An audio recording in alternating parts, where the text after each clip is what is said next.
Hi എല്ലാവർക്കും വണക്കം. അപ്പോൾ ഇന്ന് ഞാൻ സംസാരിക്കാനായി ആഗ്രഹിക്കുന്ന ടോപ്പിക്ക് ഞാൻ നേരത്തെ ഫേസ്ബുക്കിലും യൂട്യൂബിലും ഷെയർ ചെയ്തിരുന്നത് പോലെ വിശുദ്ധിയും വേർപാടും എന്ന് പറയുന്ന സബ്ജക്റ്റിനെ കുറിച്ചിട്ടാണ്. അപ്പോൾ ഇന്ന് ഏറ്റവും കൂടുതൽ വിശുദ്ധിയെക്കുറിച്ചും വേർപാടിനെക്കുറിച്ചുമൊക്കെ സംസാരിക്കുന്നത് ക്രിസ്തീയ സഭയാണ്. അതിൽ എസ്പെഷ്യലി ഏറ്റവും കൂടുതൽ ഈ ഒരു കാര്യത്തെ ജീവിതത്തിനകത്ത് പ്രദർശിപ്പിക്കാനായി സംസാരിക്കുന്നത്, പ്രദർശിപ്പിക്കുന്നില്ല എങ്കിലും പ്രദർശിപ്പിക്കാനായി കൂടുതൽ സംസാരിക്കുന്നത് പെന്തിക്കോസ് വിഭാഗമാണ്. അപ്പോൾ പെന്തിക്കോസ് വിഭാഗം പറയുന്ന അല്ലെങ്കിൽ ക്രിസ്തീയ സഭ പറയുന്ന വിശുദ്ധിയും വേർപാടും എന്താണ് എന്നുള്ളതാണ് നമ്മൾ ഇന്ന് ചിന്തിക്കാനായിട്ട് പോകുന്നത്. അപ്പോൾ ഈ ഒരു സബ്ജക്റ്റിനെ ബേസ് ചെയ്ത് ബൈബിളിനകത്തുനിന്നുള്ള കുറേ വാക്യങ്ങൾ എടുത്തിട്ടാണ് കൂടുതലും ഇങ്ങനെയാണ് ബൈബിൾ പറയുന്നത്, അതുകൊണ്ട് വിശുദ്ധിയും വേർപാടും വേണം എന്നുള്ള രീതിയിൽ ഇത്തരത്തിലുള്ള റിലീജിയസ് പ്രസ്ഥാനങ്ങൾ പ്രസംഗിക്കുന്നത്.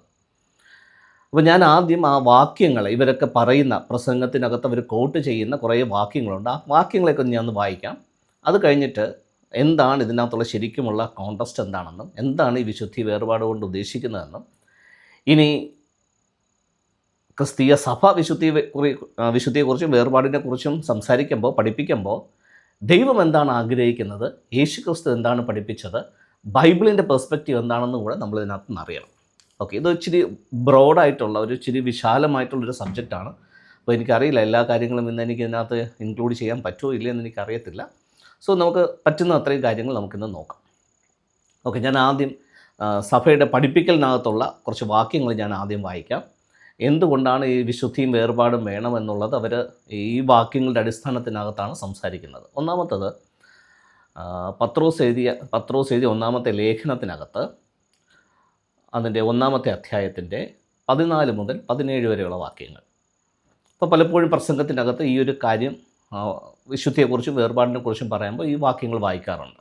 അപ്പോൾ ആ വാക്യം പറയുന്നത് ഇങ്ങനെയാണ്: പണ്ട് നിങ്ങൾ അജ്ഞാതകാലത്ത് ഉണ്ടായിരുന്ന മോഹങ്ങളെ മാതൃകയാക്കാതെ നിങ്ങളെ വിളിച്ച വിശുദ്ധനൊത്തവണ്ണം അനുസരണമുള്ള മക്കളായി എല്ലാ നടപ്പിലും വിശുദ്ധരാകുവിൻ.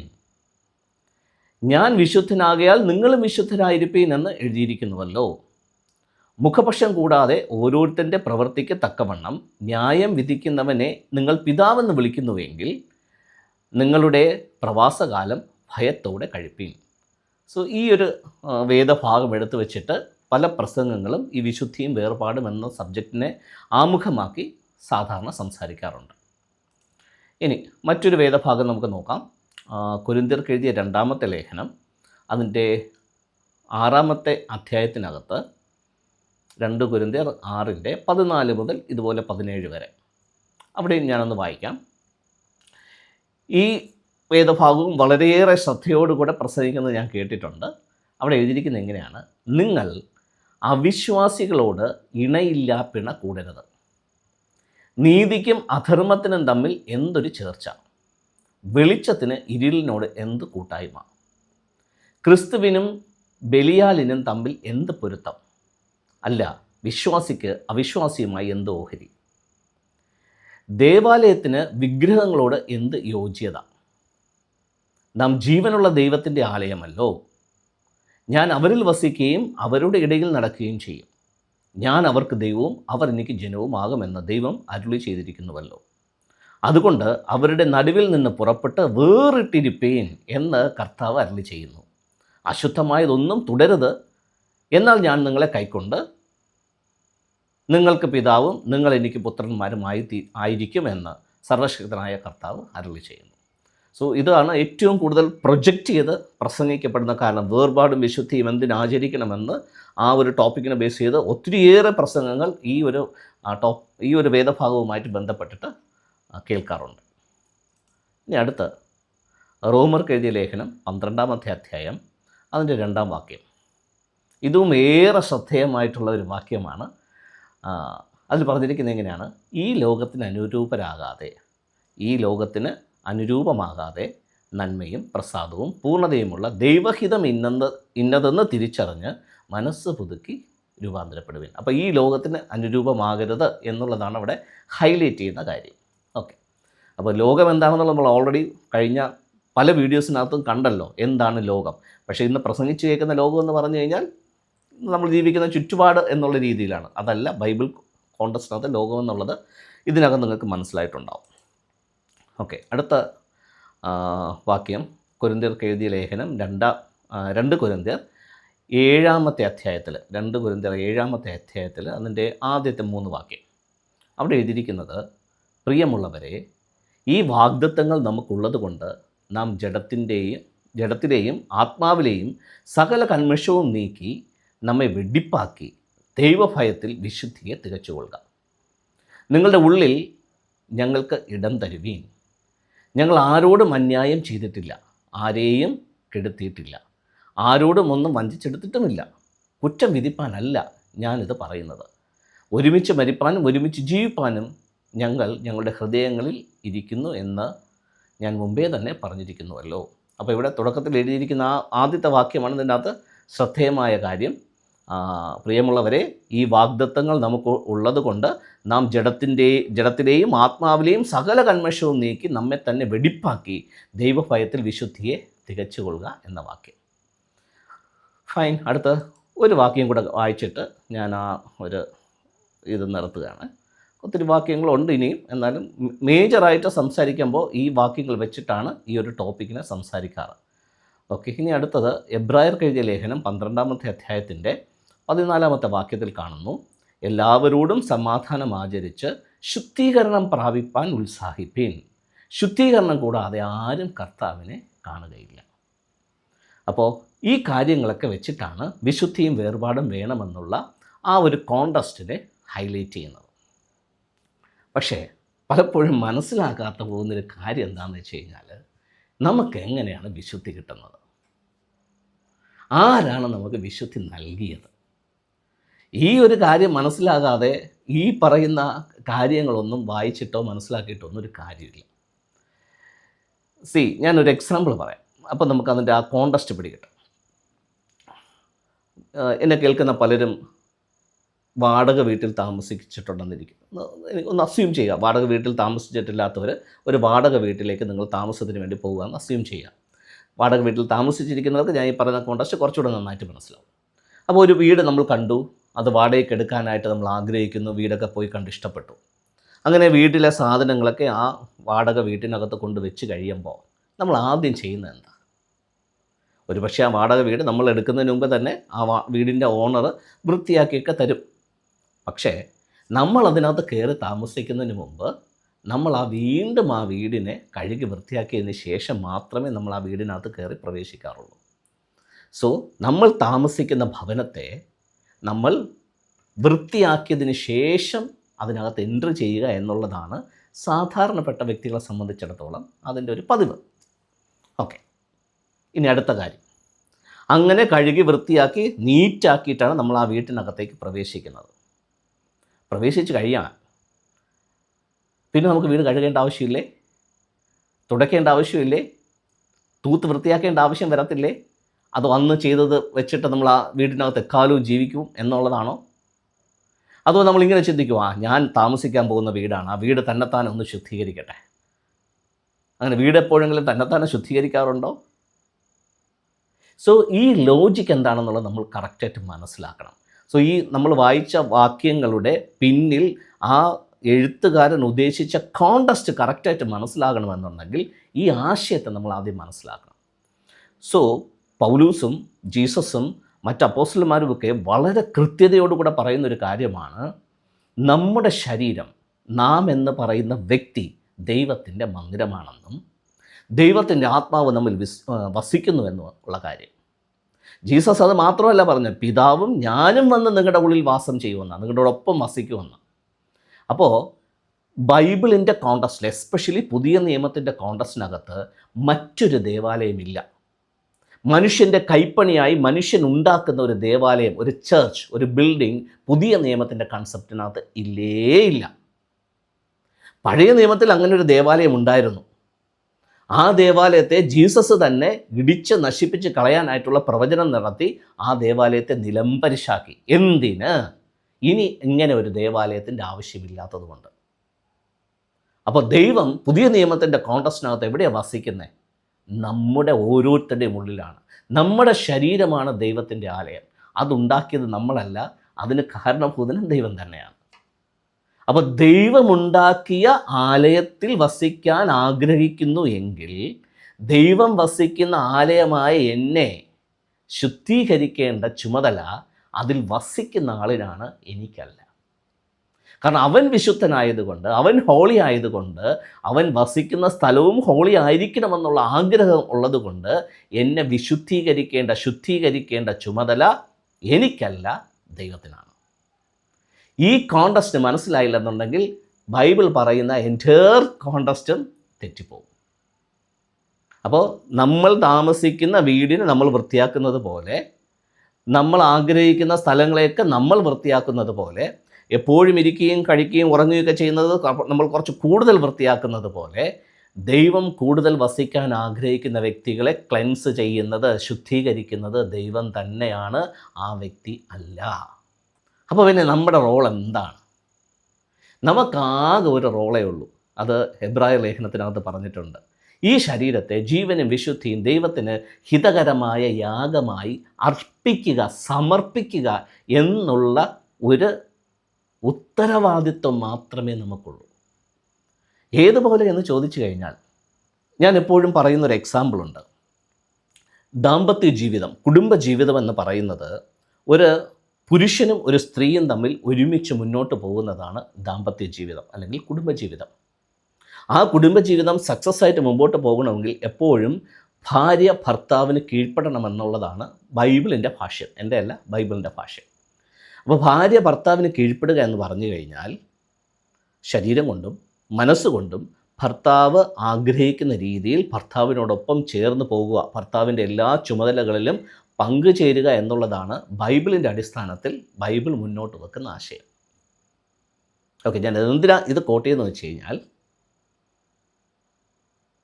ആത്മീക ജീവിതം എന്ന് പറയുന്നത് ഇതുപോലെ നമ്മളും ഞാനെന്ന് പറയുന്ന വ്യക്തിയും ദൈവമെന്ന് പറയുന്ന ആ ശക്തിയും ആ ദൈവമെന്ന് പറയുന്ന വ്യക്തിയും തമ്മിൽ, ആത്മാവും മനുഷ്യൻ്റെ ആത്മാവും ദൈവത്തിൻ്റെ ആത്മാവും, എൻ്റെ ആത്മാവും ദൈവത്തിൻ്റെ ആത്മാവും തമ്മിൽ ഒരുമിച്ച് ലയനം സംഭവിച്ച് മുമ്പോട്ട് പോകുന്നതാണ് ആത്മീയ ജീവിതം.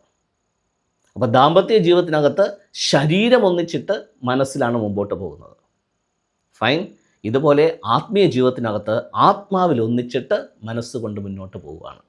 അപ്പോൾ എൻ്റെ ആകെ ജോലി, ഇപ്പോൾ ദാമ്പത്യ ജീവിതത്തിനകത്ത് എന്താ, ഭർത്താവ് ഭാര്യയ്ക്ക് സബ്മിറ്റീവ് ആകുന്നത് പോലെ, ഭാര്യ ഭർത്താവിന് സബ്മിറ്റീവ് ആകുന്നത് പോലെ, അവർ അങ്ങനെ മുന്നോട്ട് പോകുന്നത് പോലെ, ആത്മീയ ജീവിതത്തിനകത്ത് ദൈവം ഓൾറെഡി സബ്മിറ്റീവാണ്.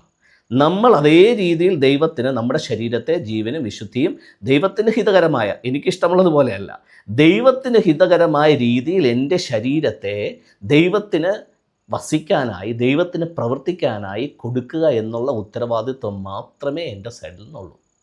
അപ്പോൾ എന്താണ് വേർപാട്, എന്താണ് വിശുദ്ധീകരണം എന്ന് ചോദിച്ചു കഴിഞ്ഞാൽ, എൻ്റെ ശരീരത്തെ ദൈവത്തിന് സമർപ്പിക്കുക. This is the only thing. എന്നിട്ട് ദൈവം പറയുന്നത് കേട്ട് അതനുസരിച്ച് ജീവിക്കുക എന്നുള്ളതാണ് കാര്യം. അപ്പോൾ വിശുദ്ധി എന്താണെന്ന് മനസ്സിലായല്ലോ, വേർപാട് എന്താണെന്നുള്ളത് മനസ്സിലായല്ലോ. പക്ഷേ ഇത് നമ്മൾ പഠിപ്പിക്കുന്നത് എന്താ? ഒരു കുട്ടി സ്കൂളിൽ നിന്ന്, ഞാൻ ഈ അടുത്ത ഇടയ്ക്ക് ഒന്ന് രണ്ട് സഹോദരിമാരോടൊക്കെ സംസാരിച്ചപ്പോൾ കേട്ടതാ, പെന്തക്കോസ്ത് മേഖലയിലുള്ള വ്യക്തികളെടുത്ത്. അപ്പോൾ ഒരു കുട്ടി സ്കൂളിൽ നിന്ന് വരുവാണ്, ഒരു 5ാം ക്ലാസ്സിൽ പഠിക്കുന്ന ഒരു കുട്ടിയാണെന്നിരിക്കട്ടെ. അപ്പോൾ സ്കൂളിലെ ടീച്ചർ എന്ന് പറഞ്ഞ്, മോനെ നാളെ ഒരു എക്സ്കർഷൻ ഉണ്ട്, അപ്പോൾ വീട്ടിൽ നിന്ന് 1000 രൂപ മേടിച്ചിട്ട് വരിക, നമ്മൾ ഇന്ന സ്ഥലത്ത് കുട്ടികളെല്ലാവരും കൂടെ ചേർന്ന് ഒരു എക്സ്കർഷന് പോവുകയാണ് എന്ന് പറഞ്ഞ് ആ കുട്ടി വീട്ടിൽ വന്ന് അപ്പനോട് അമ്മയോട് പറയുവാണ്, പെന്തക്കോസ്തിൻ്റെ വിശ്വാസിയായ അപ്പനും അമ്മയോട് പറയുവാണ്, പപ്പാ എനിക്ക് നാളെ സ്കൂളിൽ നിന്ന് എക്സ്കർഷനുണ്ട്, എനിക്ക് 1000 രൂപ വേണം, ടീച്ചർ മേടിച്ചുകൊണ്ട് വരാൻ പറയുന്നെന്ന് പറയുമ്പോൾ അപ്പനെന്ത് പറയും? അയ്യോ നോ, നമ്മളവരോട് കൂടാൻ പാടില്ല, അങ്ങനെ നമുക്ക് വേറെ രീതിയിലുള്ള ആനന്ദമൊന്നും പാടില്ല, നമുക്ക് വിശുദ്ധിയും വേർപാടുമാണ്, അവരോടൊന്നും കൂടാൻ പാടില്ല. അതിൽ ഹിന്ദുക്കളുണ്ട്, മുസ്ലിങ്ങളുണ്ട്, അവർ കഴിക്കുന്ന ആഹാരമുണ്ട്, അവരോട് യാത്ര ചെയ്യാൻ പാടില്ല. നമ്മൾക്ക് വിശുദ്ധിയും വേർപാടുമാണ് ഏറ്റവും വലുത്. ഇല്ലെങ്കിൽ നിങ്ങളൊരു കാര്യം ചെയ്യും മക്കളെ, പാസ്റ്റർ അങ്കിളുടെ അടുത്ത് നിന്ന് വിളിച്ച് ചോദിച്ചേ, പാസ്റ്റർ അങ്കിളിനെ വിളിക്കും. പാസ്റ്റർ അങ്കിളിനെ വിളിക്കുമ്പോൾ ഇതിൻ്റെ അടുത്ത ഡോസാണ് പാപം പാപം പാപം. അപ്പോൾ അങ്ങനെയുള്ള വ്യക്തികളുമായി സഹകരിക്കരുത് എന്നുള്ളതാണ് വേർപാട്, വിശുദ്ധി. യേശു പറഞ്ഞ എന്താ? നിൻ്റെ അയൽക്കാരനെ നിന്നെപ്പോലെ സ്നേഹിക്കണമെന്നാണ്, അവനെ നിന്നെപ്പോലെ കരുതണമെന്നാണ്. അതിൽ വലുതായി മറ്റൊരു കൽപ്പനയില്ല എന്നാണ്. അപ്പോൾ അയൽക്കാരനെ നിന്നെപ്പോലെ സ്നേഹിക്കണമെന്ന് പറഞ്ഞപ്പോൾ അയൽക്കാരൻ ഹിന്ദുവാണോ, ഇസ്ലാമാണോ, ക്ഷേത്രത്തിൽ പോകുന്നവനാണോ, മോസ്കിൽ പോകുന്നവനാണോ, അല്ലെങ്കിൽ നിരീശ്വരവാദിയാണോ, അല്ലെങ്കിൽ വേറെന്തെങ്കിലും വാദിയാണോ എന്നൊന്നും കണ്ടീഷൻ പറഞ്ഞിട്ടില്ല. അയൽക്കാരൻ അയൽക്കാരൻ മാത്രമാണ്. അത് കൺഫ്യൂഷൻ ഉണ്ടാകാതിരിക്കാൻ വേണ്ടി ജീസസ് ക്രൈസ്റ്റ് ഒരു കറക്റ്റായിട്ടുള്ളൊരു സ്റ്റോറിയും ഫ്രണ്ടിലെടുത്ത് വെച്ചിട്ടുണ്ട്. ആൾക്കാർ ഇനി അതിനെ കുഴപ്പിക്കാതിരിക്കാൻ, അതിനെയും ഇനി കോട്ടിമാട്ടാതിരിക്കാൻ വേണ്ടി ഒരു സ്റ്റോറിയും വെച്ചിട്ടുണ്ട്. ആരാണ് നിൻ്റെ അയൽക്കാരൻ? സോ അവിടെ ആ മുറിവേറ്റ് കിടന്ന വ്യക്തി ആരോ ആകട്ടെ, വന്ന വ്യക്തി ആരോ ആകട്ടെ, സോ അവിടെ അവൻ്റെ ജാതിയോ വിശ്വാസമോ അവൻ്റെ വിശ്വാസ പ്രമാണങ്ങളോ അവൻ പാപിയാണോ വിശുദ്ധനാണോ ഇതൊന്നും നോക്കിയിട്ടല്ല ആ വ്യക്തിയെ സഹായിക്കണം എന്നുള്ള രീതിയിൽ ജീസസ് അയൽക്കാരൻ ഡിഫൈൻ ചെയ്യുന്നത്. അപ്പോൾ നമ്മുടെ കുഞ്ഞുങ്ങളെ കുഞ്ഞു പ്രായത്തിൽ തന്നെ ദൈവം ആഗ്രഹിക്കാത്ത തരത്തിലുള്ള വിശുദ്ധിയും വേർപാടും പഠിപ്പിച്ചു കഴിഞ്ഞാൽ ബൈബിളിന് എഗൻസ്റ്റാണ്. അതുകൊണ്ടാണ് ഞാൻ ഈ പ്രസ്ഥാനങ്ങളെ നഖശിഖാന്തം എതിർക്കുന്നത്. ജീസസ് ആരോടൊപ്പം സഹവർത്തിത്വം നടത്തിയത്? വിശുദ്ധന്മാരോടൊപ്പമായിരുന്നു. ജീസസ് പറഞ്ഞത് ഞാൻ നീതിമാന്മാരെ അല്ല പാപികളെ അത്രേ രക്ഷിപ്പാൻ, മാനസാന്തരത്തിന് വേണ്ടി അവരെ റെസ്ക്യൂ ചെയ്യാൻ വേണ്ടി വന്നത്, നീതിമാന്മാർക്ക് വേണ്ടി അല്ല ഞാൻ വന്നത്. അപ്പോൾ ജീസസ് ആരുടെ കൂടെയായിരുന്നു? ചുങ്കക്കാരോടും പാപികളോടും വേശ്യകളോടും അങ്ങനെ സമൂഹത്തിനകത്ത് വിലക്ക് കൽപ്പിച്ച അവിശുദ്ധരായ ആ ആൾക്കാരോടൊപ്പമായിരുന്നു ജീസസിൻ്റെ സഹവർത്തിത്വം. അവരോടുകൂടെ ഭക്ഷണം കഴിക്കുക, അവരോടുകൂടെ ആഹാരം കഴിക്കുക, അവരോടുകൂടെ കിടക്കുക, അവരോടുകൂടെ സല്ലപിക്കുക. ജീസസിൻ്റെ പ്രവർത്തനങ്ങൾ മുഴുവൻ ഇതായിരുന്നു. ആ ജീസസിൻ്റെ അനുയായികൾ പറയുകയാണ് ജാതികളുടെ അടുക്കൽ പോകരുത്, ഹിന്ദുക്കളുടെ അടുക്കൽ പോകരുത്, ക്ഷേത്രത്തിൽ പോകരുത്, അമ്പലത്തിൽ പോകരുത്, മോസ്കിൽ പോകരുത്, അവരുടെ ആഹാരം കഴിക്കരുത്, അത് ചെയ്യരുത്, ഇത് ചെയ്യരുത്, അങ്ങനെ ചെയ്യരുത്. ഇതേത് വിശുദ്ധിയുടെ കാര്യമാണ് നിങ്ങൾ പറയുന്നത്? ഏത് വേർപാടിൻ്റെ കാര്യമാണ് പറയുന്നത്? ആര് പഠിപ്പിച്ചതാണ് പറയുന്നത്? പൗലൂസിൻ്റെ മിഷൻ ശുശ്രൂഷകൾ മുഴുവൻ എവിടെയായിരുന്നു? മേജറായിട്ട് അദ്ദേഹത്തിൻ്റെ ശുശ്രൂഷ കൊരിന്ത് ക്ഷേത്രത്തിലായിരുന്നു. പൗലൂസ് പ്രത്യേകം പറഞ്ഞിട്ടുണ്ട്, അവരെ നേടേണ്ടതിന് ഞാൻ അവരെ പോലെയായി. അവർ ഭക്ഷിക്കുന്ന ആഹാരം കഴിച്ചു, അവരുടെ ഡ്രസ്സ് ഇട്ടു, അവരുടെ കൾച്ചറിനകത്ത് ജീവിച്ചു, അവരോടൊപ്പമായിരുന്നു വർഷങ്ങൾ. പക്ഷെ നമ്മുടെ പെന്തക്കോസുകാരും നമ്മുടെ ചർച്ചിലെ സഭാ വിഭാഗത്തിലെ നേതാക്കന്മാരും പറയുന്നത് വിശുദ്ധിയും വേർപാടും എന്ന് പറയുന്നത് ഈ ജനങ്ങളോടൊന്നും നമുക്ക് കൂട്ടുകൂടാൻ പാടില്ലെന്ന്.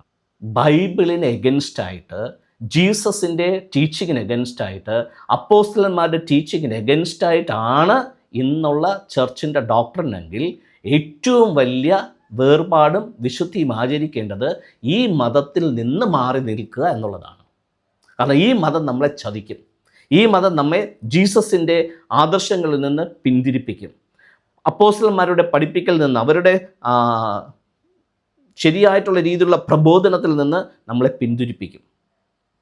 അങ്ങനെയെങ്കിൽ ഏറ്റവും ആദ്യം നമുക്ക് വേർപാട് വേണ്ടത് ഇന്നുള്ള കള്ള ക്രിസ്തീയ മതത്തിൻ്റെ ആ ഫെലോഷിപ്പിനകത്തു നിന്നും ടീച്ചിങ്ങിനകത്തു നിന്നും അവരുടെ ഫെലോഷിപ്പിൽ നിന്ന് മാറി നിന്നാൽ ദൈവം ആഗ്രഹിക്കുന്ന രീതിയിലുള്ള കൾച്ചർ നമ്മൾ രൂപപ്പെടും. ക്ലിയർ ആവുന്നുണ്ടോ ഞാൻ സംസാരിക്കുന്നത്? അതോ നിങ്ങൾക്കത് ദഹിക്കാൻ പറ്റുന്നില്ലേ? ഞാൻ പറയുന്നത് ബൈബിളിൻ്റെ അടിസ്ഥാനത്തിലാണ്, ജീസസിൻ്റെ അഡ്വൈസ് അനുസരിച്ചിട്ടാണ്, അപ്പോസ്തലന്മാരുടെ അഡ്വൈസ് അനുസരിച്ചിട്ടാണ്. ഇനി ഞാൻ ഒരു കോണ്ടസ്റ്റ് കൂടെ പറയാം, അപ്പോൾ നിങ്ങൾക്ക് അത് കുറച്ചുകൂടെ വ്യക്തമാകും. ഇപ്പോൾ ഓൾറെഡി ഞാൻ പറഞ്ഞതിൻ്റെ അകത്ത് വളരെയേറെ വ്യക്തതയുണ്ട്. ഇനി ഞാൻ മറ്റൊരു കാര്യം കൂടെ പറയാം. ഇന്ന് പെന്തിക്കോസുകാർ പഠിപ്പിക്കുന്ന ഏറ്റവും വലിയ മറ്റൊരു കൾട്ടായിട്ടുള്ളൊരു ഉപദേശമാണ് പരിശുദ്ധാത്മാവിൻ്റെ അനോയിന്റിംഗ് ലഭിക്കണം, നിങ്ങൾ കൃപാവരങ്ങളിൽ ശോഭിക്കണം, നിങ്ങൾ രോഗികളെ സൗഖ്യമാക്കണം, അങ്ങനെയുള്ള കാര്യങ്ങൾ. അതിനകത്ത് അപ്പോസ്തലന്മാർ ചെയ്ത ഒരുപാട് കാര്യങ്ങളുണ്ട്. സോ ഈ കാര്യങ്ങളൊക്കെ ചെയ്യുന്നതാണ് ദൈവം ആഗ്രഹിക്കുന്ന കാര്യം. അതുകൊണ്ട് നിങ്ങൾ ദൈവത്തിന് വേണ്ടി നിങ്ങൾ വർക്ക് ചെയ്യണം, ദൈവത്തിന് പ്രസാദകരമായ കാര്യങ്ങൾ നിങ്ങൾ ചെയ്യണം, ദൈവത്തിൻ്റെ ദാസന്മാരായിട്ട് നമ്മൾ ഇരിക്കണം. നമ്മളെല്ലാവരും ദൈവത്തിൻ്റെ ദാസന്മാരാണ്. ഇതാണ് പെന്തിക്കോസ് ടീച്ചിങ്. ഓക്കെ, നിങ്ങൾ പ്രസംഗങ്ങളൊക്കെ കേട്ടിട്ടുണ്ടെന്നുണ്ടെങ്കിലും അവിടെ ഒരു പാസ്റ്ററിനെ അല്ലെങ്കിൽ പ്രീച്ചറിനെ ഇൻട്രൊഡ്യൂസ് ചെയ്യുമ്പോഴും ആ ദൈവദാസൻ ഇപ്പോൾ നിങ്ങളോട് സംസാരിക്കും, ദൈവദാസൻ ഇപ്പോൾ നിങ്ങളെ ശുശ്രൂഷിക്കും, ഇങ്ങനെയൊക്കെയാണ് അഭിസംബോധന ചെയ്യുന്നത്. പുതിയ നിയമത്തിൻ്റെ കോണ്ടക്സ്റ്റിനകത്ത് ദാസന്മാരില്ല, പുത്രന്മാരേ ഉള്ളൂ. അപ്പോൾ പെന്തിക്കോസുകാർ ഇപ്പോഴും അവരെ കാണുന്നത് ഞങ്ങൾ ദൈവദാസന്മാരെന്നാണ്. അപ്പം ചൂലുമൊക്കെ അടിക്കണം. ആ ഫ്രേസ് തന്നെ ബൈബിളിൻ്റെ കോണ്ടസ്റ്റിനകത്ത് തെറ്റാണ്. സോ ദൈവം നമ്മളെ മക്കളായി കാണുകയും പ്രിയ മക്കളായി കാണുകയും ആ ദൈവത്തിൻ്റെ ആ ശരിക്കുമുള്ള ആ ചിറകിൻ്റെ കീഴെ ചേർത്ത് വെക്കാനായിട്ട് ദൈവം ആ ഒരു ഫാദർ ഹാർട്ടോട് കൂടെ വരുമ്പോൾ നമ്മളിങ്ങനെ ഒരു ദാസത്വ മനോഭാവത്തിൻ്റെ മുഖത്ത് നോക്കാൻ പോലും യോഗ്യതയില്ല എന്ന് പറഞ്ഞ് താഴെ കുമ്പിട്ട് കിടന്ന് ഇങ്ങനെ നമസ്കരിക്കുന്ന ഒരു ആറ്റിറ്റ്യൂഡാണെന്നുണ്ടെങ്കിൽ അപ്പൻ്റെ ഹാർട്ട് എങ്ങനെ അറിയാൻ പറ്റും? അപ്പൻ്റെ സ്നേഹം എങ്ങനെ നുകരാൻ പറ്റും? സോ ബിബ്ലിക്കൽ കോണ്ടസ്റ്റിന് നേരെ ഓപ്പോസിറ്റായിട്ട്, ജസ്റ്റ് ഓപ്പോസിറ്റായിട്ടാണ് അവരെ തന്നെ സംബോധന ചെയ്യുന്നതും അവർ മറ്റുള്ളവരെ പഠിപ്പിക്കുന്നതും. So it's against biblical rule, biblical theory. So ദൈവത്തിന് മക്കൾ മാത്രമേ. അപ്പോൾ ഞാൻ പറഞ്ഞു വന്നത്, പെന്തിക്കോസ്തുകാരൻ ടീച്ചിങ് എന്ന് പറയുന്നത് പരിശുദ്ധാത്മാവിന് അനോയിൻറ്റിങ് വേണമെന്നും, അനോയിൻറ്റിങ് വേണ്ടെന്ന് ഞാൻ പറയുന്നില്ല. അതിനകത്ത് അത്ഭുതങ്ങൾ ചെയ്യണം, അടയാളങ്ങൾ ചെയ്യണം. ഇങ്ങനെ നമ്മുടെ പ്രവൃത്തികളിലൂടെ ദൈവത്തെ നമ്മൾ മഹത്വീകരിക്കണം. നമ്മുടെ പ്രവൃത്തിയിലൂടെയാണ് ദൈവം മഹത്വം ഏറ്റെടുക്കുന്നതെന്നുള്ള റോങ് ടീച്ചിങ് ആണ്. ഇതൊന്നും വേണ്ടെന്നല്ല. പക്ഷേ ഇതിനകത്ത് ഏറ്റവും വലിയൊരു പ്രശ്നം എന്ന് പറയുന്നത്, ഈ വ്യക്തികൾക്കാർക്കും അത്ഭുതം ചെയ്യുന്ന, അടയാളം ചെയ്യുന്ന, പ്രസംഗിക്കുന്ന ഈ വ്യക്തികൾക്കാർക്കും ദൈവവുമായിട്ടുള്ള ഇൻറ്റിമസിയിലുള്ളൊരു ബന്ധം ഉണ്ടാവത്തില്ല. അവരെ തന്നെ എന്താ വിളിക്കുന്നത്? ദാസന്മാർ, കൂലിക്കാരൻ വേലയ്ക്ക് വേലക്കാരൻ കൂലിക്ക് യോഗ്യനല്ലോ. അപ്പോൾ അവർ ദാസൻ എന്ന് പറയുമ്പോൾ തന്നെ അവരെന്ത് എക്സ്പെക്റ്റ് ചെയ്യുന്നുണ്ട്? എൻഡ് ഓഫ് ദി ഡേ കൂലി എക്സ്പെക്റ്റ് ചെയ്യുന്നുണ്ട്. ഈ കൂലിക്ക് വേണ്ടിയിട്ടാണ് അവർ ദാസത്വം ഏറ്റെടുത്തിരിക്കുന്നത്. പുത്രനായ കൂലി കിട്ടില്ല. കൂലി കിട്ടാത്ത പണിക്ക് ദാസന്മാർ ഈ പ്രസംഗ തൊഴിലാളികളൊന്നും കിട്ടത്തില്ല. അപ്പോൾ അവരുടെ എയിം കാശ് എങ്ങനെ വീർപ്പിക്കാൻ കീശയിൽ. അതുകൊണ്ട് ഞങ്ങൾ ദാസന്മാരായി ദൈവത്തിന് വേണ്ടി വേല ചെയ്ത്, നിങ്ങളെല്ലാവരും സ്തോത്രക്കാഴ്ചയൊക്കെ തന്ന്, നിങ്ങളെല്ലാവരും വഴിപാടൊക്കെ തന്ന്, നിങ്ങളെല്ലാവരും ദാനധർമ്മങ്ങളൊക്കെ ചെയ്ത്, നിങ്ങൾ എന്ത് ചെയ്യണം? അതും നിങ്ങളുടെ പോക്കറ്റിലുള്ള ഏറ്റവും വലിയ നോട്ടൊക്കെ ഇട്ട് അധികം കൊടുക്കുന്നവനെ അധികം മാനിക്കും എന്നൊക്കെ പറഞ്ഞ് ആ ദാസത്വത്തിൻ്റെ ശുശ്രൂഷയാണ് ഇന്ന് എല്ലാ ക്രിസ്തീയ മതവിഭാഗത്തിലെ ലീഡേഴ്സും ചെയ്തുകൊണ്ടിരിക്കുന്നത്. പക്ഷേ ജീസസ് മത്തായി സുവിശേഷത്തിനകത്ത് ഒരു കാര്യം പറഞ്ഞിട്ടുണ്ട്. എന്താണെന്നറിയോ? നമ്മുടെ ഈ ചേട്ടന്മാരൊക്കെ ദൈവത്തിൻ്റെ മുമ്പാകെ ചെന്ന് നിന്നിട്ട്, കർത്താവേ, ഞാൻ ആ അത്ഭുതം ചെയ്തു, രോഗി സൗഖ്യമാക്കി, മുടന്തനെ സൗഖ്യമാക്കി, ഒരു മരിച്ചവനെ ഉയർപ്പിച്ചു, പിന്നെ മരിക്കാറായ ഒരുത്തനം പൊക്കി, ഇങ്ങനെ കുറേ ലിസ്റ്റ് അവർ വെച്ചിട്ടുണ്ട്. കാരണം റിവാർഡ് വേണം. ഈ സാധനങ്ങളൊക്കെ ചെയ്തത് ദൈവം ചിലപ്പോൾ മറന്നുപോയാലോ, അതുകൊണ്ട് എല്ലാം ഓർത്ത് വെച്ചേക്കും. സോ ഇതെല്ലാം ചെയ്തു കർത്താവേ, അപ്പോൾ ഇനി എനിക്ക് റിവാർഡ് വേണമെന്ന് പറയുമ്പോൾ കർത്താവ് മുഖത്ത് നോക്കി ഒറ്റ ആട്ടാണ്. നിന്നെ ഒരു നാളും ഞാൻ അറിഞ്ഞിട്ടില്ല എന്ന് പറയും. കാര്യം എന്താ? ഇവർക്ക് ദൈവവുമായിട്ടുള്ള ബന്ധമില്ല. ഇവർക്ക് ഈ ദാസത്വത്തിൽ നിന്ന് കൂലിക്കാരായിട്ട് ചില കാര്യങ്ങളൊക്കെ ചെയ്ത് പോക്കറ്റ് വീർപ്പിക്കണം, ചില പൊസിഷനിലിരിക്കണം, സെൻട്രൽ പാസ്റ്റായിട്ടിരിക്കണം, ബിഷപ്പായിട്ടിരിക്കണം, മെത്രാനാകണം എന്നുള്ള ചിന്തയല്ലാതെ ദൈവം ആഗ്രഹിക്കുന്ന കാര്യങ്ങളൊന്നും അല്ല ഇവർ ചെയ്യുന്നതും പഠിപ്പിക്കുന്നതും. അപ്പോൾ രണ്ടാമത്തെ എക്സാമ്പിൾ പിടികിട്ടിയല്ലോ. ദൈവത്തിന് വേണ്ടി പ്രവർത്തിക്കാനായിട്ട് ദൈവം ആരെയും വിളിച്ചിട്ടില്ല. ദൈവത്തെ ശുശ്രൂഷിക്കാനായിട്ട് ദൈവം ആരെയും വിളിച്ചിട്ടില്ല. മനുഷ്യൻ്റെ ശുശ്രൂഷ ദൈവത്തിന് ആവശ്യമില്ല. മറിച്ച് എന്താ വേണ്ടത്? ദൈവത്തിന് ആവശ്യം നമ്മളെയാണ്. ദൈവത്തിന് സ്നേഹിക്കാൻ, ദൈവത്തോടൊപ്പം ചേർന്നിരിക്കാൻ, ആ ഹൃദയത്തിൻ്റെ തുടിപ്പ് അറിയുന്ന രീതിയിൽ, ഊഷ്മളത അറിയുന്ന രീതിയിൽ അങ്ങനെ ചേർന്ന് ലയിച്ചിരിക്കാനായിട്ടാണ് ദൈവത്തിന് നമ്മളെ ആവശ്യം. അതിന് വേണ്ടിയിട്ട് നമ്മുടെ ശരീരത്തിനകത്ത് നമ്മളിൽ തന്നെ ദൈവം നിറഞ്ഞിരിക്കാനായിട്ട് ആഗ്രഹിക്കുന്നു. ഈ അവസ്ഥയാണ് ഏറ്റവും ബ്യൂട്ടിഫുൾ ആയിട്ടുള്ള അവസ്ഥ. യോഹന്നാൻ ജീസസിൻ്റെ മാറിൽ ചാരിയിരുന്നു എന്നൊക്കെ കേട്ടിട്ടില്ലേ? ദൈവം ഇങ്ങോട്ട് പറയുന്നത് കേട്ടിട്ടില്ലേ? നിങ്ങളെ ഞാൻ ആ കോഴി തൻ്റെ കുഞ്ഞുങ്ങളെ ചിറകിൻ്റെ കീഴെ ചേർത്ത് വയ്ക്കാൻ ആഗ്രഹിക്കുന്നത് പോലെ ഞാൻ നിങ്ങളങ്ങ് ചേർത്ത് വയ്ക്കാൻ എനിക്ക് അതിയായ ആഗ്രഹമുണ്ട്. ഇതാണ് ദൈവത്തിൻ്റെ ഹാർട്ട്. അപ്പോൾ നമ്മൾ പറയുക, ഇല്ല കർത്താവ്, എനിക്ക് അതിനൊന്നും സമയമില്ല, എനിക്ക് മറ്റവനെ ഉയർപ്പിക്കണം, ഇവനെ ചാടിക്കണം, അവിടെ തുള്ളിക്കണം, അവിടെ അന്യഭാഷ പറഞ്ഞ് ആടണം. ചവറ് വിഷയങ്ങളിലാണ് ഇന്ന് ഡോക്ടറിൻസ് മുഴുവൻ കിടക്കുന്നത്. ഓക്കെ, ഇനി മറ്റൊരു കോൺടെക്സ്റ്റ് കൂടെ പറയാം. അപ്പോൾ നമ്മൾ പറഞ്ഞു വരുന്ന വിശുദ്ധിയും വേർപാടിനെ കുറിച്ചുമാണ്. ഓക്കെ, ജീസസ് മിനിസ്റ്റർ ചെയ്തുകൊണ്ടിരുന്നപ്പോൾ ജീസസ് കുറേ സ്ഥലങ്ങളിലൊക്കെ പോയി കുറേ അത്ഭുതങ്ങളും അടയാളങ്ങളും ഒക്കെ ചെയ്തു. ഈ അത്ഭുതങ്ങളും അടയാളങ്ങളൊക്കെ ചെയ്യാൻ കാരണം ഇത് കണ്ടിട്ട് ജനങ്ങൾ ദേവാലയ യാഗ പൗരോഹിത്യ വ്യവസ്ഥയിൽ നിന്ന് മാറി താൻ പറയുന്ന കാര്യങ്ങൾ അക്സെപ്റ്റ് ചെയ്ത് വരാൻ വേണ്ടിയിട്ടാണ് ജീസസ് ഒത്തിരി അത്ഭുതങ്ങളും അടയാളങ്ങളൊക്കെ ചെയ്തത്. അങ്ങനെ ജീസസ് ഒത്തിരി സ്ഥലങ്ങളിൽ പോയി അത്ഭുതങ്ങളും അടയാളങ്ങളൊക്കെ ചെയ്തിട്ടും ജനങ്ങൾ ജീസസ് പറയുന്ന ആത്മപ്രമാണത്തിലേക്ക്, ജീസസിൻ്റെ ആത്മാവിലുള്ള ജീവിതക്രമത്തിനകത്ത് വരാതെ അവരപ്പോഴും മോശയുടെ പ്രമാണങ്ങളിലും ന്യായപ്രമാണ സംബന്ധമായ ആചാരാനുഷ്ഠാനങ്ങളിലും ദേവാലയത്തിലും പൗരോഹിത്യത്തിനകത്ത് യാഗങ്ങളിലുമൊക്കെ വീണ്ടും തുടരുകയാണ്. അപ്പോൾ ജീസസിന് ദേഷ്യം വന്നു. ദേഷ്യം വന്നിട്ട് ജീസസ് ചെയ്തൊരു പരിപാടി എന്താണെന്ന് ചോദിച്ചു കഴിഞ്ഞാൽ മത്തായി സുവിശേഷം 11-ാം അധ്യായത്തിൻ്റെ 20 മുതൽ അവിടെ ജീസസ് ഒത്തിരി അത്ഭുതങ്ങളും അടയാളങ്ങളൊക്കെ ചെയ്തിട്ട് ഓരോ പട്ടണങ്ങളെ നോക്കി, ഓരോ പട്ടണത്തിലും താമസിക്കുന്ന ആൾക്കാരെ നോക്കി യേശു ക്രിസ്തു ശപിക്കുക. 20-ാം വാക്യം ഇങ്ങനെയാണ്: തൻ്റെ വീര്യപ്രവർത്തികൾ മിക്കതും നടന്ന പട്ടണങ്ങൾ മാനസാന്തരപ്പെടുകയാൽ അവയെ നോക്കി ശാസിച്ചു തുടങ്ങി. കോരസിനെ നിനക്ക് ഹാ കഷ്ടം, ബെത്സയിദേ നിനക്ക് ഹാ കഷ്ടം. നിങ്ങളിൽ നടന്ന വീര്യപ്രവർത്തികൾ സോരോനിലും സീദോനിലും നടന്നിരുന്നുവെങ്കിൽ അവർ പണ്ടേ ഇരട്ടിലും വെണ്ണീവറിലും മാനസാന്തരപ്പെടുമായിരുന്നു. അപ്പോൾ അത്ഭുതങ്ങളും അടയാളങ്ങളും വീര്യപ്രവൃത്തികളൊക്കെ ചെയ്തിട്ടും അവർ ആ ലോകത്തിൻ്റെ വ്യവസ്ഥ, എന്താ ലോകത്തിൻ്റെ വ്യവസ്ഥ? ദേവാലയവും പൗരോഹിത്യവും യാഗങ്ങളും ആചാരാനുഷ്ഠാനങ്ങളും ഒന്നും വിടാതെ അതിൻ്റെ മുറുകെ പിടിച്ച് അതിനകത്ത് തന്നെ ജീവിക്കുകയും വേണം. ദൈവത്തിൽ നിന്ന് നന്മകളും അത്ഭുതങ്ങളും വേണം. ദൈവം പറയുന്ന ജീവിതക്രമത്തിലേക്ക് വരത്തില്ല. ഇന്നും അത് തന്നെയല്ലേ അവസ്ഥ? എല്ലാവർക്കും ജീവിതത്തിനകത്തുള്ള നന്മകൾ വേണം.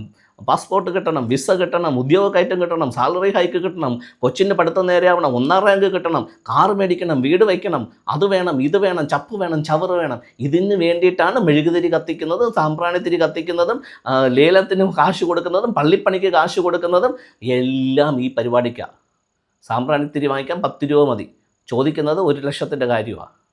മെഴുകുതിരി കവർ മേടിക്കാൻ വേണ്ടിയിട്ട് 100 രൂപ കൊടുത്താൽ മതി, ചോദിക്കുന്നത് 1 കോടിയുടെ കാര്യമാണ്. എങ്ങനെയുണ്ട് കച്ചവടം? ദൈവത്തിന് 100 രൂപയുടെ സാമ്പ്രാണിത്തിരി കത്തിച്ചിട്ട് മെഴുകുതിരി കത്തിച്ചിട്ട് 1 ലക്ഷം രൂപയുടെയും 1 കോടിയുടെയും കാര്യസാധ്യം ദൈവം ചെയ്തു തരണം. ഇതാണ് ആവശ്യം. ജനങ്ങൾക്കിത് മതി. ആത്മീയ വളർച്ചയോ വേണ്ട. അങ്ങനെ പറയുന്നിടത്തേക്ക് അവർ പോകത്തില്ല. കാശ് ചോദിക്കുന്നിടത്തേക്ക് പോകും. അച്ഛൻ 1000 രൂപ ചോദിച്ചാലും 500 രൂപ ചോദിച്ചാലും, ഇനി വേണമെങ്കിൽ അത്യാവശ്യം 1 ലക്ഷം രൂപ ചോദിച്ചാലും അച്ഛനും പാസ്റ്ററിനും കൊടുക്കും. വേണമെങ്കിൽ കമ്മലും മാലയും വരെ പാസ്റ്ററിന് ഊരി കൊടുക്കും. എന്തിനാ? എനിക്കിതിനേക്കാളും വലിയ നന്മ വേണം. എൻ്റെ കൊച്ചിൻ്റെ വിദ്യാഭ്യാസം, എനിക്ക് അമേരിക്കയിൽ പോകണം, എനിക്ക് UK പോകണം, അത് വേണം, ഇത് വേണം. അതുകൊണ്ട് ഒരു പവൻ നോ പ്രോബ്ലം. 1 ലക്ഷം രൂപ പള്ളിപ്പണിക്ക് വേണ്ടി നോ പ്രോബ്ലം. ശവക്കല്ലറയ്ക്ക് വേണ്ടിയിട്ട് 5 ലക്ഷം രൂപ വേണ്ട, കുഴപ്പമില്ല. കാരണം അവരതിനകത്തുനിന്ന് പ്രതീക്ഷിക്കുന്നത് പിന്നെ വേറെ പലതുമാണ്. സോ ജനങ്ങൾ ഇതിനകത്താണ്. ജനങ്ങളെ ഇങ്ങനെ ആക്കിയതാരാ? ഈ പൗരോഹിത്യത്തിൽ നിൽക്കുന്ന പാസ്റ്റർമാരും അച്ഛന്മാരും മിത്രന്മാരും തന്നെയാണ്. സോ അങ്ങനെ അത്ഭുതങ്ങളും അനുഗ്രഹം കിട്ടിയ ജനങ്ങളെയും ദേശങ്ങളെയും നോക്കി ഇപ്പോൾ ജീസസ് ശപിക്കുകയാണ്. അത്ഭുതങ്ങളല്ല കാര്യം, അടയാളങ്ങളല്ല കാര്യം, വീര്യപ്രവൃത്തികളല്ല കാര്യം, അന്യഭാഷയിൽ നിറഞ്ഞ് തുള്ളി ആരാധിക്കുന്നതിലല്ല കാര്യം. No use. Unless and until ദൈവം ആഗ്രഹിക്കുന്ന സ്റ്റാൻഡേർഡിലുള്ള ഒരു ലൈഫിനകത്തേക്ക് നിങ്ങൾ വരാത്തിടത്തോളം പുതിയ നിയമം പറയുന്ന, ജീസസ് പറയുന്ന, അപ്പോസ്റ്റലന്മാർ പറയുന്ന ആ ഉപദേശത്തിന് no value. You are doing a cult program. ജനങ്ങളെ വഴിതെറ്റിക്കുന്ന നീചന്മാരാണ് നിങ്ങൾ. അതുകൊണ്ട് തന്നെയാണ് ഈ ക്രിസ്തീയ വിശ്വാസവും ഈ ക്രിസ്തീയ മത ആചാരങ്ങളും വേരോടെ പട്ടുപോകട്ടെ എന്ന് ആത്മാവിലിരുന്നു കൊണ്ട് ഞാൻ പ്രവചിക്കുന്നത്. അങ്ങനെ തന്നെ ഞാൻ കൺഫസ് ചെയ്യുന്നത്. കാരണം ഒരു വ്യക്തിയെപ്പോലും, ഞാൻ ഇന്ന് ഫേസ്ബുക്കിനകത്തൊരു പോസ്റ്റ് ഇട്ടുണ്ടായിരുന്നു, കുറച്ച് അതിനകത്ത് ചവറായിട്ടുള്ള കുറച്ച് കമൻറ്റുകൾ വന്നിട്ടുണ്ട്. പക്ഷേ ആ പോസ്റ്റ് നിങ്ങൾ എടുത്ത് നോക്കണം. ഞാൻ ഇന്ന് ഫേസ്ബുക്കിലൊരു പോസ്റ്റ് ഇട്ടിട്ടുണ്ട്. ഒരു വ്യക്തിയെ, അത് റോമൻ കാത്തലിക് ആകട്ടെ, പ്രൊട്ടസ്റ്റൻ്റ് ചർച്ച ആകട്ടെ, മറ്റേതെങ്കിലും പാരമ്പര്യ ചർച്ച ആകട്ടെ, ഇന്നുള്ള ന്യൂ ജൻ ചർച്ചുകളാകട്ടെ, പെന്തിക്കോസുകൾ ചർച്ച ആകട്ടെ, ഏതെങ്കിലും ഒരു വ്യക്തിയെ ക്രിസ്തുവിൽ ഞാൻ തികഞ്ഞവനാക്കി എന്ന് അവകാശത്തോടു കൂടെ വന്ന് എൻ്റെ മുമ്പിൽ നിൽക്കാമെന്നുണ്ടെങ്കിൽ, അങ്ങനെ ഒരു വ്യക്തിയുടെ പേര് നിങ്ങൾക്ക് എനിക്ക് പറഞ്ഞു തരാൻ പറ്റുമെങ്കിൽ, ഈ വ്യക്തിയെ പെന്തക്കോസ് പ്രസ്ഥാനം ജീസസ് ക്രൈസ്റ്റ് എന്ന തലയോളം സകലത്തിലും വളർത്തി ജീസസിനെ പോലെ അദ്ദേഹം ഇന്ന് ജീവിക്കുന്നു എന്ന് പറയാൻ നട്ടലുള്ള ഒരു പ്രസ്ഥാനമുണ്ടെങ്കിൽ, ഞാൻ ഈ പറയുന്ന പണി ഉപേക്ഷിച്ചിട്ട് നിങ്ങളുടെ കാല് നക്കാനായിട്ട് ഞാൻ വരും. അതല്ലെങ്കിൽ ഞാൻ പറയുന്നത് നിങ്ങൾ കേൾക്കണം. കാരണം ഞാൻ സംസാരിക്കുന്നത് ജീവനുള്ള ദൈവത്തിൻ്റെ മകനായി നിന്നുകൊണ്ട് ജീവനുള്ള സുവിശേഷമാണ് ഞാൻ സംസാരിക്കുന്നത്. കെട്ട സുവിശേഷമല്ല, ചത്ത സുവിശേഷമല്ല. കാശുണ്ടാക്കാനും കാർ മേടിക്കാനും ബംഗ്ലാവ് വയ്ക്കാനും വേണ്ടിയിട്ടുള്ള പന്ന പരിപാടിയല്ല ഞാൻ ചെയ്യുന്നത്. നൂറുകണക്കിന് ആയിരക്കണക്കിന് വ്യക്തികളെ ഞാൻ ഡെവലപ്പ് ചെയ്തിട്ടുണ്ട് ആത്മാവിൽ. വേണമെങ്കിൽ നിങ്ങൾക്ക് അവരുടെ അഡ്രസ്സ് ഞാൻ തരാം. So don't play with God and his living word. കത്തിച്ച് കളയും ദൈവം. ബിവെയർ. ആത്മാവിൻ്റെ അധികാരത്തോടു കൂടെ തന്നെയാണ് പറയുന്നത്. ഓക്കെ, ഞാൻ ഇമോഷണൽ ആവാൻ കാര്യം അത്രയ്ക്ക് സങ്കടമുണ്ട്, അത്രയ്ക്ക് വിഷമമുണ്ട് ഈ കോപ്രായങ്ങൾ കാണുമ്പോൾ. ചാട്ട വാറെടുത്തത് അടിക്കുന്നത് പോലെ അടിക്കേണ്ടതാണ് നിന്നെയൊക്കെ. ഈ സംസാരം അതിന് പകരമുള്ളതാണ്. ഏത് പോസ്റ്റ് ഇട്ടാലും ഇള്ള ചേർത്തിട്ട് കമൻറ്റ് അറിയാമല്ലോ എവിടെ നിന്ന് പഠിച്ചതാ? ഇതാണോ നിങ്ങളെ ചർച്ച പഠിപ്പിച്ച ഇത്രയും നാൾ? ആണല്ലോ, അതുകൊണ്ടല്ലേ. അതിൽ ഏറ്റവും കൂടുതൽ ആൾക്കാർ വൾഗറായിട്ട് കമൻ്റ് ഇടുന്നത് പെന്തിക്കോസുകാർ തന്നെയാണ്. സോ നിങ്ങൾ ഇത്രയും വർഷങ്ങൾ എന്താ ഉണ്ടാക്കി ഇത്രയും നാൾ ദൈവത്തിൻ്റെ ബൈബിളും എടുത്ത് വെച്ചിട്ട് പരിശുദ്ധാത്മാവിൻ്റെ ദൃഢമെന്നും പറഞ്ഞിട്ട് ആൾക്കാരെ പറ്റിക്കുന്നതല്ലാതെ. So this is a strict warning from holy spirit for you people. Beware. Okay, ഞാൻ ഇന്നത്തെ കാര്യം നിർത്തുകയാണ്. I will continue. ഞാൻ അടുത്ത ദിവസങ്ങളിൽ വീണ്ടും വരും. അപ്പോൾ ആവശ്യമില്ലാതെ ദൈവത്തിൻ്റെ കോപം മേടിച്ച് വെക്കരുത്. ജീസസ് ദേവാലയത്തെ നോക്കി തകരുമെന്ന് പറഞ്ഞിട്ടുണ്ടെങ്കിൽ അത് തകർന്നിട്ടുണ്ട്. അത്തിയെ നോക്കി ശപിച്ചിട്ടുണ്ടെങ്കിൽ അത് ഉണങ്ങിപ്പോയിട്ടുണ്ട്. ദൈവത്തിൻ്റെ ആത്മാവിൽ എന്നെ ഇനിയും ശാപത്തിൻ്റെ വാക്കുകൾ പറയാൻ പ്രേരിപ്പിക്കരുത്. So surrender. എൻ്റെ മുമ്പേ അല്ല, ദൈവത്തിൻ്റെ മുമ്പേ, ദൈവം പറയുന്ന കാര്യങ്ങൾക്ക് മുമ്പേ, ദൈവം വെച്ചിരിക്കുന്ന കാര്യങ്ങൾക്ക് മുമ്പേ. ദൈവം വെച്ചിട്ടില്ലാത്തത് സംസാരിക്കുകയും പ്രവർത്തിക്കുകയും ചെയ്യരുത്. ഫൈൻ, അതേത് മതമാണെങ്കിലും. Okay, see you next day. Thank U.